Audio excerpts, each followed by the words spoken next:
എൻ്റെ പേര് റിസോ. എൻ്റെ ഇടവക കൂനമിച്ചി ഇടവക. ഞാൻ ജോലി ചെയ്യുന്നത് ദുബായിലാണ്. ഞാൻ ജോലി ചെയ്തുകൊണ്ടിരിക്കുമ്പോൾ തന്നെ എനിക്ക് വയറുവേദനയും ലൂസ് മോഷൻ, അതോടൊപ്പം നടുവേദന, പനി, ഇതുമൂലം എനിക്ക് നടക്കാൻ പറ്റുന്നില്ല, വെള്ളം കുടിക്കാൻ പറ്റില്ല, ഒരു ജോലിയും ചെയ്യാൻ പറ്റില്ല. അങ്ങനെ ഇരിക്കെ എന്നെ ദുബായ് ഹോസ്പിറ്റലിൽ അഡ്മിറ്റ് ചെയ്തു. 8 ദിവസം അവിടെ കിടന്നു. 3 ദിവസം കഴിഞ്ഞിട്ടും ട്രീറ്റ്മെൻറ്റ് ഇമ്പ്രൂവ് ഉണ്ടായില്ല. അപ്പോൾ ജെറുസലേമിലേക്ക് കൂട്ടായ്മയിലേക്ക് വിളിച്ചു പറഞ്ഞു, കാനാട്ടച്ചനെ വിളിച്ചു പറഞ്ഞു. അപ്പോൾ അവർ പ്രാർത്ഥിച്ചത് മൂലം എനിക്ക് നടക്കുവാനും ബാത്റൂമിൽ പോകാനും വെള്ളം കുടിക്കാനെല്ലാം സാധിച്ചു. അവിടെ നിന്ന് ഞാൻ ലീവിന് ട്രീറ്റ്മെൻറ്റിന് തന്നെ നാട്ടിലേക്ക് വന്നു. ട്രീറ്റ്മെൻറ്റ് ചെയ്തിട്ടും ഡോക്ടർമാർ പറഞ്ഞു ഇത് ഇനിയും സംഭവിക്കാം, അത് കാരണം ശ്രദ്ധിക്കണം എന്നൊക്കെ പറഞ്ഞു.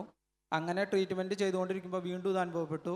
എനിക്ക് നടക്കാനൊന്നിനും പറ്റാത്ത അവസ്ഥയായി. അപ്പോൾ ഞാൻ ഇവിടെ വന്ന് 5 ആഴ്ച പ്രാർത്ഥിച്ചു. അതോടൊപ്പം തന്നെ പട്ടത്തച്ഛനെയും കാനാട്ടച്ചനെയും കണ്ട് പ്രാർത്ഥിച്ചു.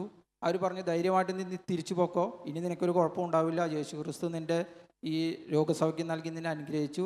അത് പ്രകാരം ഞാൻ തിരിച്ചു പോയി 1 വർഷം ജോലി ചെയ്തിപ്പോൾ ഞാൻ തിരിച്ചു വന്നു. ഇതുവരെ ഈ അസുഖം എനിക്ക് അനുഭവപ്പെട്ടിട്ടില്ല. യേശുവെ നന്ദി, യേശുവെ സ്തോത്രം.